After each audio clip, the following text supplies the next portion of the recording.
Hi guys, welcome back to our channel. Evening స్నాక్స్లోకి chickpeas fry ఎలా చేసుకోవాలో చేసి చూపిస్తే చాలా టేస్టీ అండ్ ఎమ్మీగా ఉంటుంది. ఇలా కానీ మీరు ట్రై చేయండి. పిల్లలకు పెడితే మాత్రం మొత్తం వదలకుండా తింటారనమాట. ఫస్ట్ ఒక బౌల్ తీసుకొని 2 గ్లాసెస్ చెక్ పీస్ నానబెట్టుకోవాలి ఒక 5 hours. ఆ తర్వాత ఒక ప్రెషర్ కుక్కర్ తీసుకొని దాంట్లో చెక్ పీస్ కొద్దిగా వాటర్ సాల్ట్ వేసుకొని ఒక 5 whistles వచ్చేంత వరకు ఉడకనిచ్చుకోవాలి.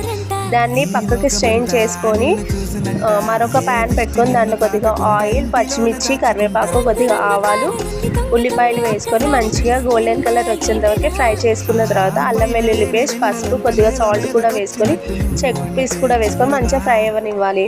టేస్ట్ మాత్రం చాలా ఎమ్మీగా ఉంటుంది. ఒకసారి మీరు కూడా ఇలా ట్రై చేయండి. నా ఛానల్ని కానీ సబ్స్క్రైబ్ చేయకపోతే ప్లీజ్ సబ్స్క్రైబ్ చేయండి, లైక్ చేయండి, షేర్ చేయండి. మరిన్ని వీడియోస్ కోసం కామెంట్ చేయండి.